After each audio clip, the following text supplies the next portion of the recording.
Okay, so we're going to go through we're going to go through each faction that existed previously and go through what they have been given thus far in the unreleased version of the patch. Now, not all of the new units are here, and when new ones get given to me, I will, of course, relay them as they come. So we'll start with Gondor and we'll finish with Arnor, and go through what each faction has been given. So let's go onto the battlefield and see what's what. So, Gondor have been given quite a few new things at this point. Starting off at this end, we have the Lossarnach nobles. They look very, very cool, I have to say. Essentially, Gondor needed a new shock infantry, seeing as the Haven Guard were taken from them and moved to Dol Amroth. The Lossarnach nobles are not quite as good, even if I do think, arguably, they look even better. But they aren't quite as good, but they will still get the job done. They have very high attack. Essentially the difference is they aren't quite as durable as the Haven Guard. But they don't really need to be, because Gondor overall have got a lot of durable units, so this is really for the sake of damage. They'll do a decent job as well. Again, very nice looking unit indeed. Nice for them to have a shock infantry as well. The Axemen of Lossarnach, a bit too low tier to carry the day in most cases. But here we have the Shielded Fountain Guard, of course. I've shown them once before, but they are a spear unit, so they lack the spear wall formation that the regular Fountain Guard have, and in some respects the regular Fountain Guard will be better, but the Shielded Fountain Guard are more durable essentially, and that can carry the day. That's a real theme of Gondor. You know, shielded units are really their bread and butter now, and this is going to be a very tough unit to break down in a siege. A good unit to have your general in as well, simply because it will be difficult to kill off. And of course Fountain Guard. Who doesn't like the look of the Fountain Guard? Obviously they look absolutely magnificent. Now we have the unlocalized placement text. Now, based upon the model, I can assume that these guys are the winged swordsmen, because this was a model that was in Moss, and it was the winged swordsmen, and they were very good. This is an even higher tier shock infantry, so Gondor are going to have options, it would seem, although with the swords maybe they won't be good against armor, and that's what the Lossarnach nobles will be good against. Very good unit in Moss, and I can imagine they will be here. They might be given a different name, but the function will remain the same. Again, they've got Zweihanders and that Gondor look. Gondor's still got the style. Hard to beat, really. Now we have the Sons of Argonath, and this again is another two-hander swordsman, although with the size of these blades, these guys are very durable. They have hit points. Probably going to be good more against your lower foes, chopping through them with impunity. As soon as they come up against something that can do a lot of damage to them in return, they may start to fold a little bit, but they are still probably the highest tier infantry that Gondor have on offer at the moment, aside from some of their, obviously, like their Shielded Fountain Guard and a few of their already existing units, like the regular Fountain Guard. But again, that's another really cool looking unit. Wardens of the White Tower as another one. That's a sword and shield unit. Again, Gondor, their bonuses are going to be to shielded units, but having a lot of these damaging units is going to be a bit of a boon for them. It means they're going to be able to do a lot of damage, particularly against the evil factions who, you know, survivability is not really their thing. This kind of unit may struggle against more skirmish heavy factions, but Gondor, it does give them an attacking option, which is going to be sorely needed in a field battle. Now we have Gondor Citadel Archers. Again, this is a unit that was in Moss, and possibly in Divide and Conquer as well. Been moved across to here. This is essentially a higher tier version of the standard Gondor Archers. They've got good armor, durable. Again, they aren't quite as damaging at range as some others, but the fact that they can last a little bit longer is their whole thing. Now moving on, we have the Veterans of Osgiliath. And some of them have even got eye patches and bloodstains and everything, so I guess they're Faramir's company. They're pretty damn good. Again, they have hit points, but, you know, very damaging is the point. Very high tier, similar to the higher tier variant, the Athelian Rangers. I like these guys a lot. You know, I've always liked the sort of the lighter archers and how much damage they can do. Gondor, if they're going to be a defensive faction in nature, they need to have a skirmish option. Their skirmishes aren't going to be quite as good, I think, as Dale or Arnor's, but they are going to be better than every other human faction. And by extension, probably all of the evil factions as well, with the possible exception of one of the Easterling factions, like Rune. They've got quite a lot of good archers, or is it Cairn, though? One of the two. But Veterans of Osgiliath, and then we have the unlocalized placement text. So the Athelian Rangers, the more elite Athelian Rangers, are already in there. So I wonder if this is Faramir's company. And they haven't been given their name yet, because they are very good in terms of stats. They're probably the most damaging archers Gondor have overall, if not the most durable. So yeah, that's another unit. Unlocalized placement text is going to come up a little bit when I'm going through all of these new things, because it comes up again here. So again, I imagine this is sort of this is a lighter cavalry unit, probably focused more around speed. I wonder what these guys would be called. Maybe one of the Lebanon units. I like their model though, the mailed armor. Again, because not every new unit has to be sort of hugely elite. It's all about making factions all complete and rounded. Gondor's cavalry, honestly, is not going to be able to go toe-to-toe with quite a lot of other factions, but they do have the option. It's based more around blocking enemy cavalry and then using other means to kill them. So that is all of Gondor's units. A decent mix, a lot of shock infantry in there, and a lot of new archers. Of course, the Shielded Fountain Guard also providing a bit of meat to the bones. Now we'll move on to the next faction, which will be Rohan. Well, as you can tell, Rohan won't take quite as long. They've been given 2 new units, one of them very recently in the mini-patch. However, both of these units are very high tier, you'll be pleased to know. Rohan's infantry unit, they've been given are the Helm Hammers. Now this is an exceptionally strong looking melee infantry unit. With the hammers and the big shields, they're very survivable. It gives Rohan, really before the Marshals of the Red were the only Rohan unit that were really strong in melee. The rest of them all kind of fell by the wayside, which was fine because they're a cavalry focused faction. And their cavalry was so strong, I would argue in the last patch they were the strongest faction in the game. The Helm Hammers though will provide a very strong, solid core to your infantry. Even if the rest of your infantry don't last quite as long, these guys will help hold the line, giving you an option in the defensive siege as well, where Rohan have traditionally struggled always. They look very cool as well. I mean, who doesn't like a tower shield and a hammer?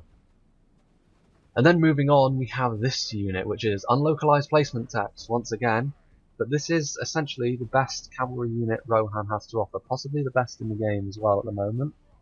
Rune might have a unit that disagrees with that, but we'll get to that. Again, very, very high tier, even better than the Royal Lords. I don't know what they're going to be called, maybe Theoden's Guard or the King's Banner or something like that.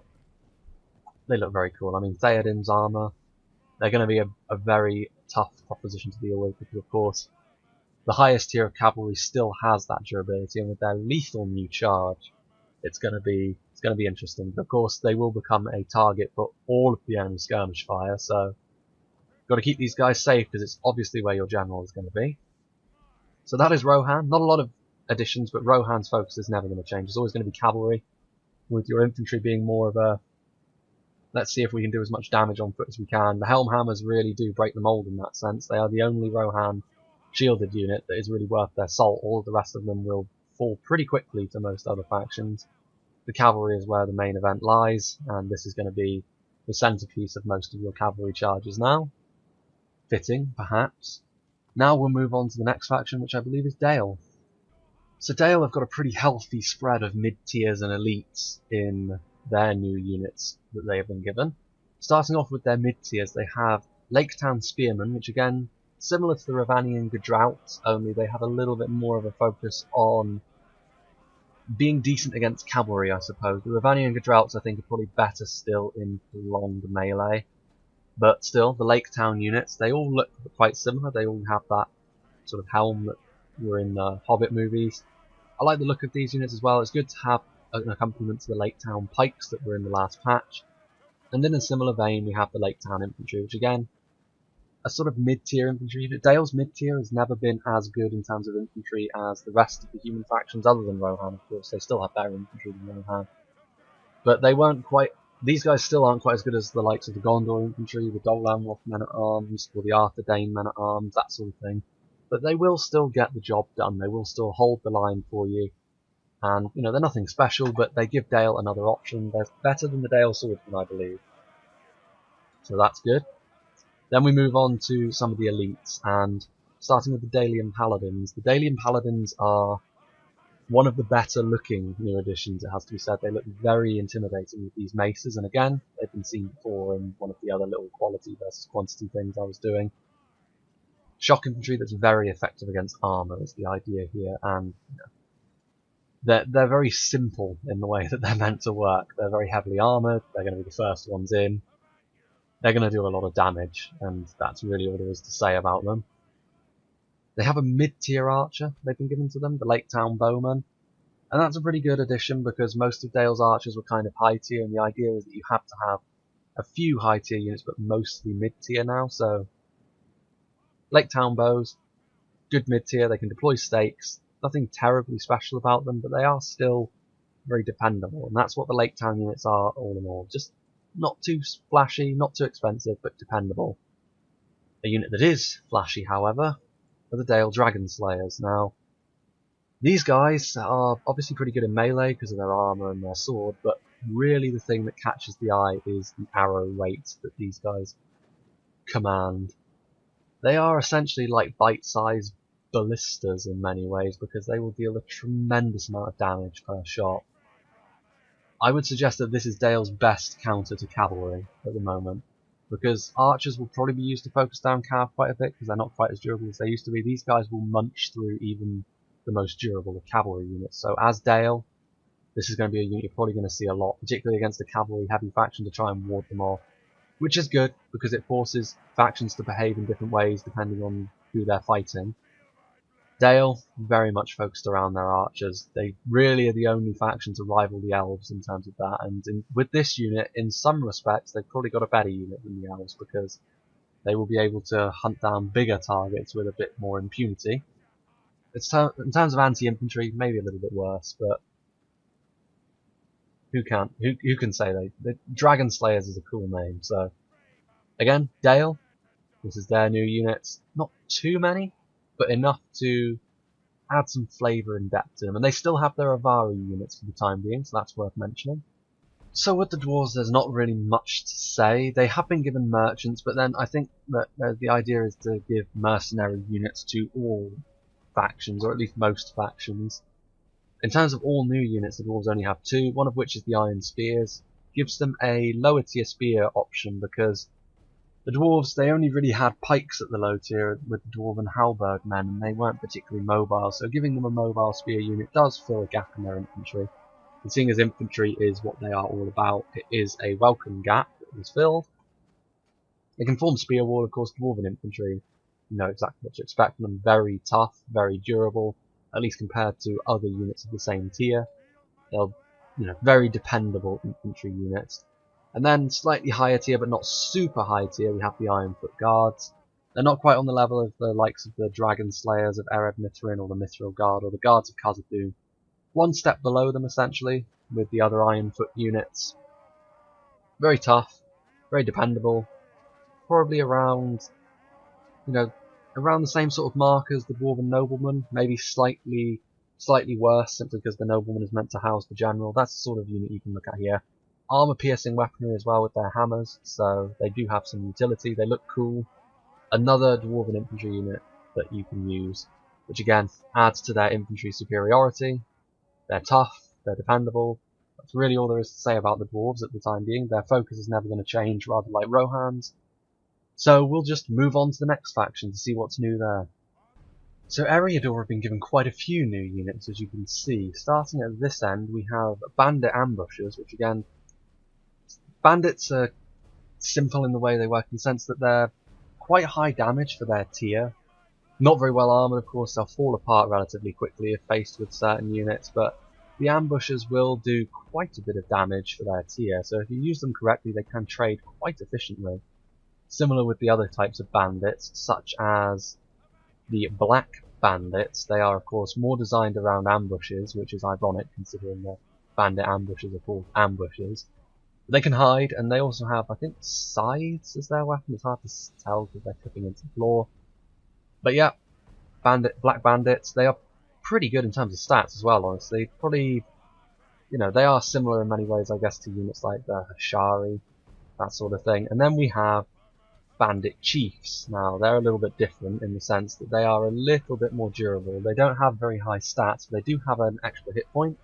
So they have 2 hit points, and of course they do damage and with their giant axes, armor piercing.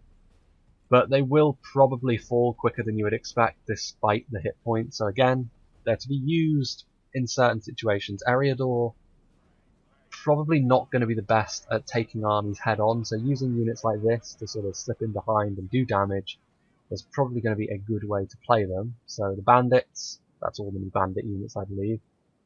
Then we have Rudauer Maidens. Now this is an interesting one.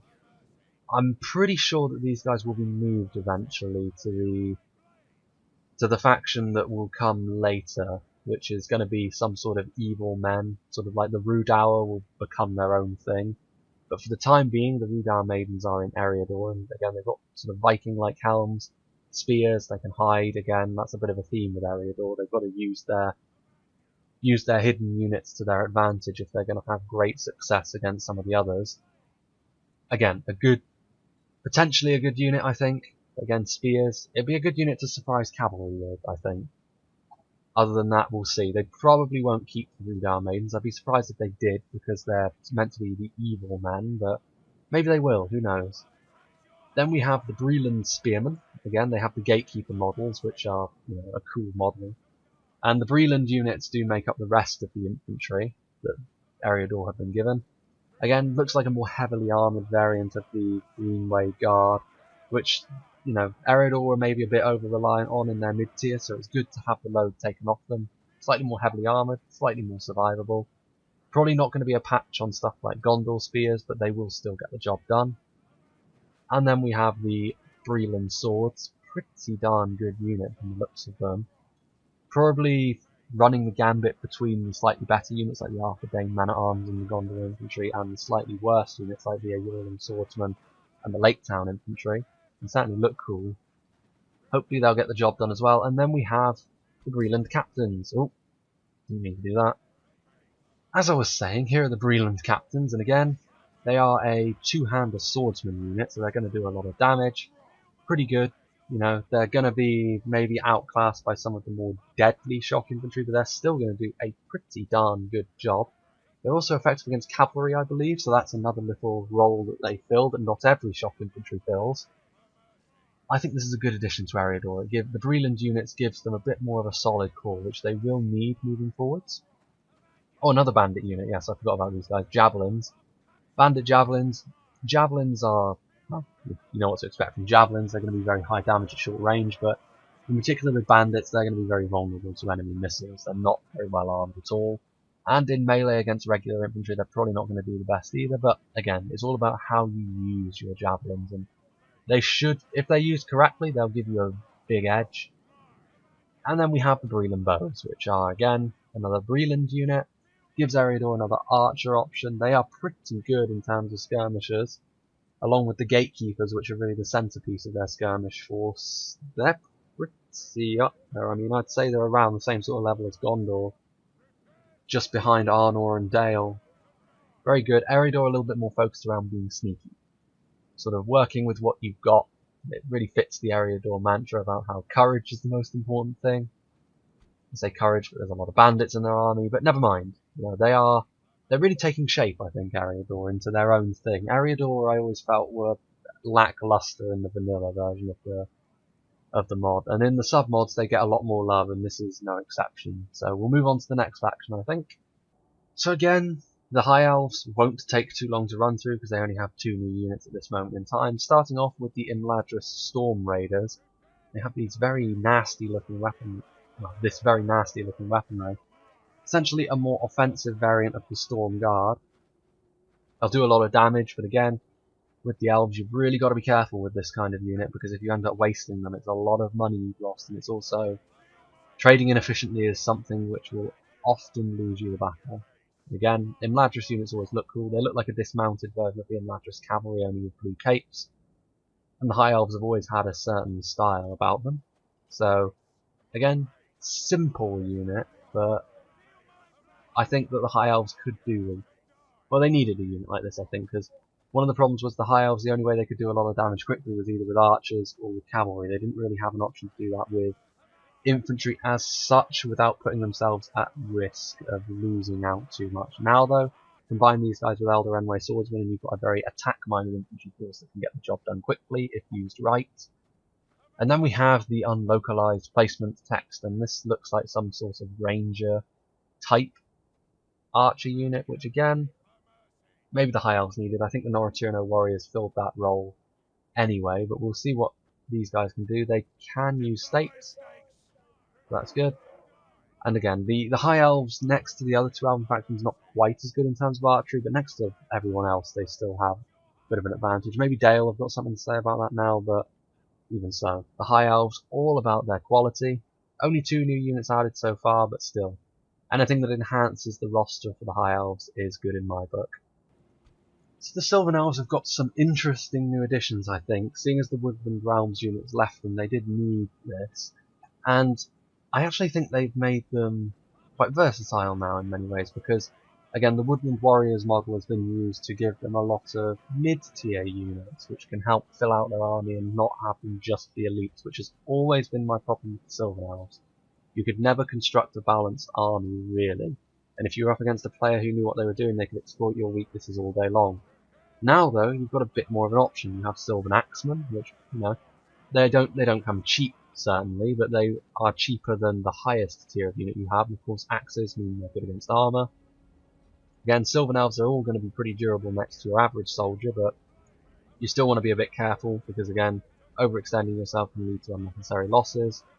You then have Silvan Spear Elites, again, not quite as good as like the Silvan Heavy Spearmen, but not quite as bad as the Silvan Spearmen either. They will do the job in between, essentially. Although, if anything, I would say this is probably the most unnecessary unit, because the Silvan Spearmen will still do this job just fine. And if I was going to splash out on spears a bit more, I'd probably just go for the Silvan Heavies, but still another option is always welcome. And then we have the Silvan Staff Masters, which is an interesting kind of unit. They are focused around high defense, but they have very low attack, so they're essentially very good at bogging the enemy down without dying. It's an interesting idea. The Barrow Wights did that as well in the last patch and carry that on here, only they do it in a slightly different way. They do it with hit points as opposed to defense. It's an interesting idea. I'm not sure how useful it will be in a practical sense, but I'm interested to see it in some real battles to see if it works, because it does give the Silvan Elves a certain option if it does. We'll see. Now this is a stunning looking unit. Unlocalized placement text at the moment. They are essentially a snazzier version of the Sindar Archers and Silvan Heavy Archers. Very, very nice looking unit. I can only imagine these guys are going to be one of the best units. And again, you can tell from their arrows, these guys are going to have the special types of ammunition as well. Important to protect these guys, I would suggest. I don't know what they're going to be called. Sindar Elites? Something along those lines? I'm not sure.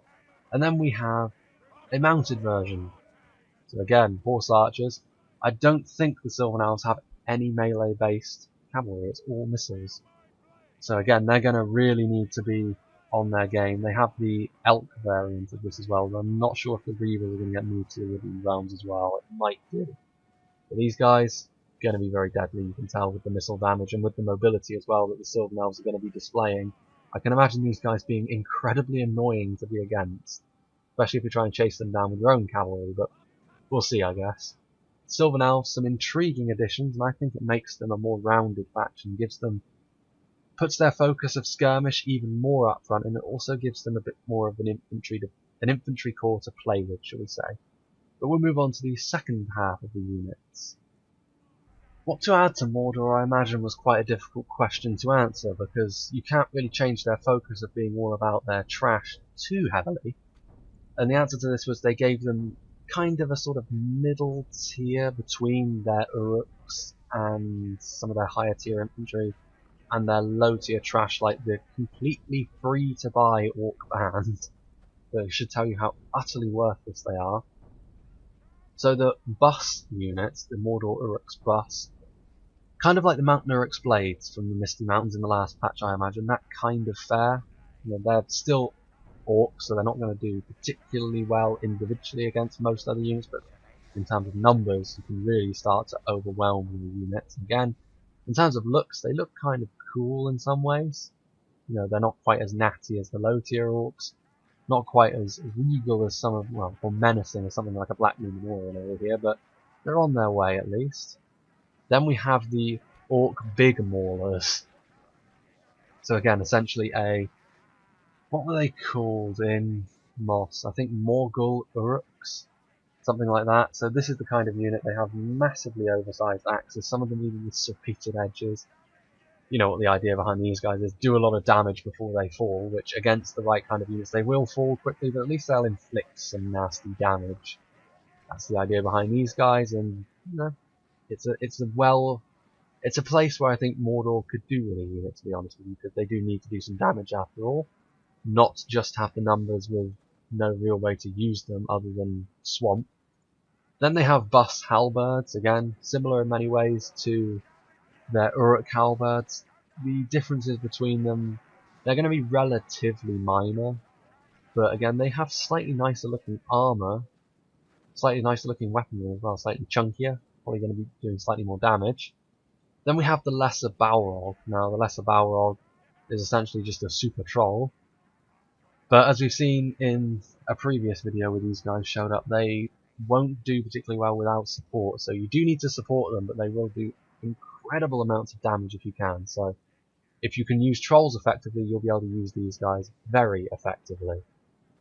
And then the only other unit they have are Bus Bows. So again, another archer unit. Mordor are never going to really win any prizes for their archery, at least they won't. At the moment, in the build I've got, some of the orc archers have not been scaled back like the other archers. So for example, a unit of Uruk-hai archers will go toe to toe and beat the majority of the elite archers from the other factions, with the exceptions being some of the new archer units and some of the elven units. So there will be changes made, but these guys are balanced at the moment. Again, more about quantity than quality, but it's another option for the orcs, who most of their archers are utter trash. These guys are just a bit trash.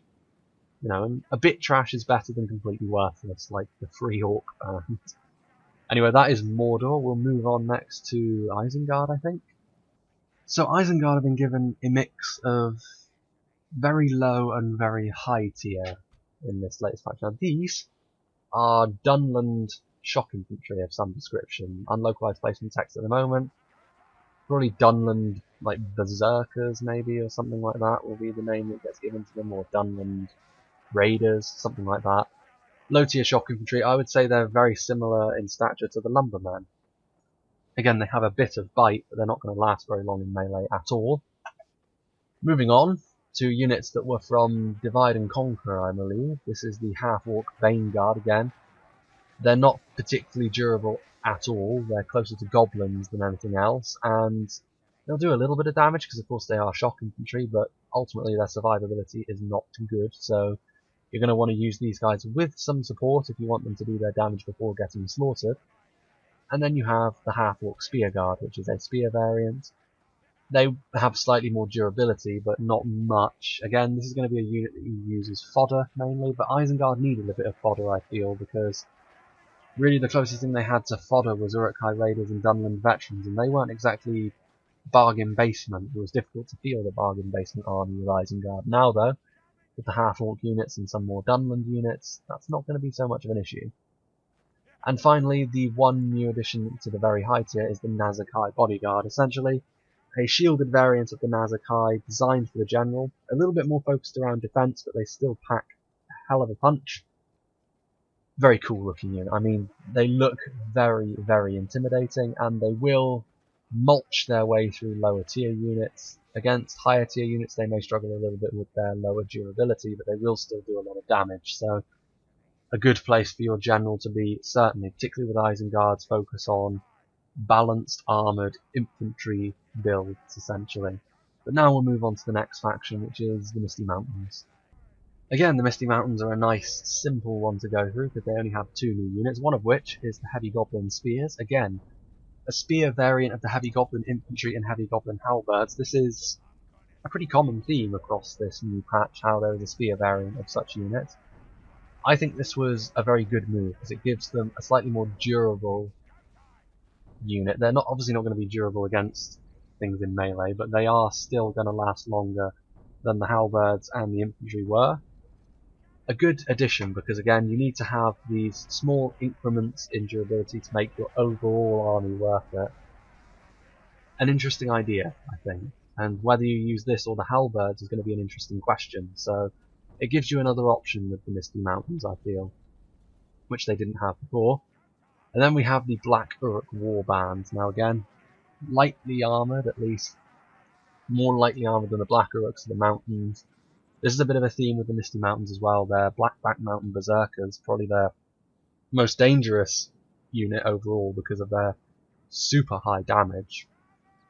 Is they don't have the highest durability, but they do a pretty high amount of damage for their tier. So the Misty Mountains are potentially deadly opponent to stuff like the Elves, ironically, because if you can trade efficiently, you're going to have the advantage there.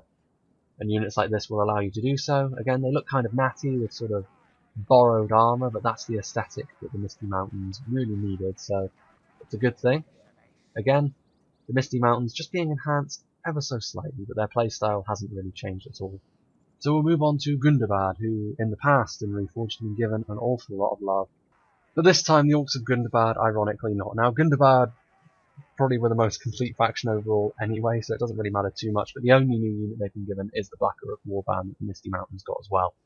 So there's not really much to say here. Gundabad, the focus hasn't really changed, but they have been given one extra unit to play with if you wanted to use them. So not really much to say about Gundabad, but I didn't say about the Misty Mountains. So we'll move right on along to Harad.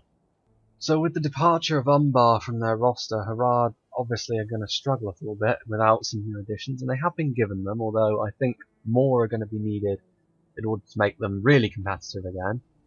For the time being though, they have Muhard Burke, which again, they essentially giant bone club wielding variants of the Muhard tribesmen. So again, shock infantry, not the most survivable unit in the world, but they will do a surprising amount of damage against shielded foes. So again, it's basically a simple shock infantry, although you do have to be careful, even more so against archers. Archers are going to absolutely shred through this unit, so you're going to have to be careful, but then this is the name of the game with Harad for the time being. They have a few options, but they do need a few more in order to be competitive again. But the Muhard Burke are a cool addition because it gives them a lower tier shock unit, which they didn't really have before. Moving on, they have Muhard Spears, which ironically are, I think they're classed as halberds. I think. They might just be straight up pikes, but I think they're halberds instead, which if they are, that's another armor piercing option. If they're pikes, however, that gives them a pretty good option defensively in a siege. Either way, it's an option which is pretty cool. Harad have always had pretty good spears overall, I think. Although, you know, in Reforged their lower tier spears weren't quite as good as they were in vanilla, but now, hopefully, this gap has been filled with the Muhard spears. I need to use them a little bit more to get to grips with what they're all about, but I do like the Muhard units, certain savagery to them. And then finally we have the Trollmen Javelins. They do an awful lot of damage, and they're pretty difficult to kill off. Looks like they've got two-ended swords as well. So again, this is the most significant new addition because Javelins are so powerful in this build of the game. They are as well durable, so they won't melt quite so quickly to archers, but you will still need to be careful. Harad, I think, are a faction in general which you're going to need to be careful with. Head-on engagements are something you really can't do with anything other than your Mumakil, and I think the Mumakil's extreme weakness to Javelins, and with Javelins' newfound seemingly omnipresence, Mumakil are going to become a little bit sadly irrelevant, which is a bit of a worry because that's Harad's only real option with regards to aggression. Other than that, Harad are going to be scrambling for options rather, because the Dismounted Serpent Guard and the Trollmen of Harad alone cannot win you an infantry fight in the vast majority of cases. Nonetheless, this is the start of the additions that will make Harad good, I feel. The Javelins are the most important one, but we shall see. We'll see. Moving on though to Rune. So Rune are another faction which have had to deal with the leaving of several of their units thanks to Khan, but they have been given some units to make up for this. Now first of all we have the Runic Swift Blades, which I think the idea behind these guys is that they're kind of a less elite version of the Flag Rim, and that's a pretty good idea because it means that they can have a few more units without having to worry about the cost. Rune's problem was they always had very good units, but they had less variety, which means they had to deal with the cost increasing, where other factions did not, and it was really a bit of a... it kind of hamstrung them, rather, when comparing them to other factions, but the Swiftblades gives them a much needed option to pad their line without having to resort to some of their shit units like Clansmen, heaven forbid. Cool looking unit, of course, Rune. Rune has never had a problem with regards to style, and certainly a unit that doesn't have that problem is the Cum, who was chosen. At this point I would suggest they're a little bit underpowered for what they are, especially considering the price of them, but hopefully by the time it releases they will be worth it, because they will then be the most elite unit, at least on foot, that Rune can offer, and they will be difficult to break down. And of course, in terms of style, very, very stylish indeed. The sort of the dragon scale mail and the silver look to them. We'll call it platinum because they're higher tier than the golden units. Now this is a unit which interests me, the Dragon's Wrath Crossbowman. Essentially a very high tier crossbow unit. I wonder if these guys, in terms of their missile weight, will be comparable to the Blacklock Engineers. They probably won't be quite as good as that, because they basically are just ballistae on foot, but these guys are probably going to be very, very deadly. Expensive, of course, but again, in terms of zoning out enemy cavalry, I can imagine few things as good as this. And of course they look very, very good. This gives Rune a bit more of a focus on crossbows, of course, because they have lower tier crossbows in their clan crossbows as well. And of course, the stakes are always nice. The War Chariots. Now, they have an icon. They were in the game to a point before. They were in a scenario. What was that scenario called? It was a scenario that involved Rune against Gondor, and this unit was in there. Essentially, it functions similar in a way to the Mumakil in that you're supposed to charge it through infantry. The difference between this and the Mumakil really is that this can get caught on enemy cavalry and slaughtered pretty quickly. At least that was the difference. Might have changed since then. Essentially, it's like Mumakil Light with a few more weaknesses. I imagine javelins absolutely decimate these guys as well. Keep these guys on the move though, and they will do you no wrong. Rune have got a bit more of a solid backbone to them as well than Harad, so maybe that's the idea. That you have more time to micro these guys, so it's not quite as... well, Mumakil is not quite as important because they can survive a good deal more. It's only really javelins you've got to keep them away from. Whereas Easterling War Chariots, you've got to keep them away from a good deal more, so the micro time they take up is more significant. And then arguably, at the moment, the strongest cavalry unit in the game I can see in terms of stats. I think, anyway, maybe the Theoden's Guard unit, since it was added, is slightly more. They're very, very similar. The Camel's Dragon Knights. Now, of course, they are essentially the Camel's chosen mounted and with lances, so they look very, very stylish indeed. Is this Camel?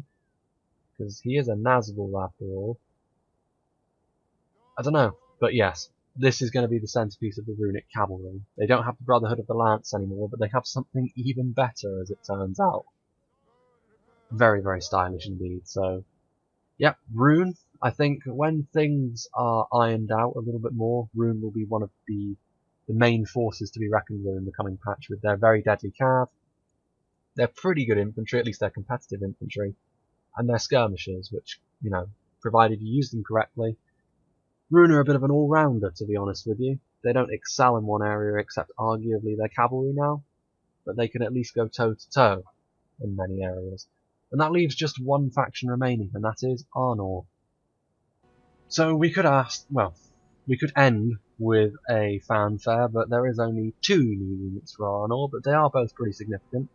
First of all, the Arnor Gate Guards, essentially a more elite pike unit, and they look kind of similar to the Guards of Osgiliath, I guess, from the back, with their blue capes. They're kind of a mix of units, really.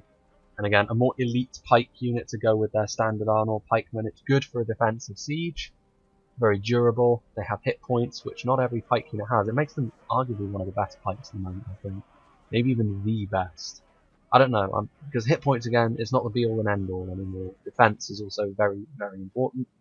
Pikes in formation, though, will all largely do the same thing, so having those extra hit points will help mitigate the arrows somewhat.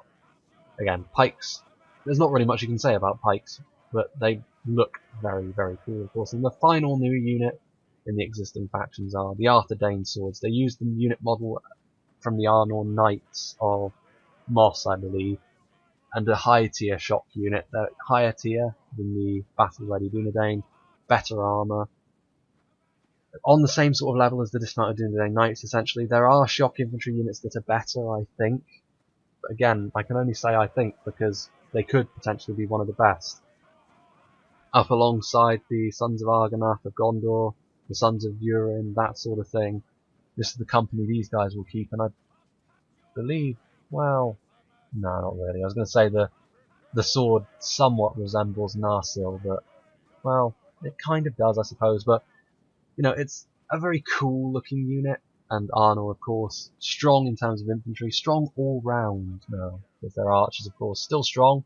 Steel bows not as horrendously OP as they used to be, but their cavalry has been given their bite back, with the Knights of Illuminatus being relatively powerful next to their peers now, rather than just kind of okay, with the rest of the cavalry being basically trash. But yes, Arnor, good once again, and that's something worth celebrating. And that's all of the existing factions and all of their new units. So remaining is the Umbar faction, which I will go through next, and then that will be it for the time being in terms of new things. We'll of course still see how all of these new things work in subsequent videos, and also I will run through any new additions that are added in mini patches if and when they come out. So I hope you'll join me for whatever is next.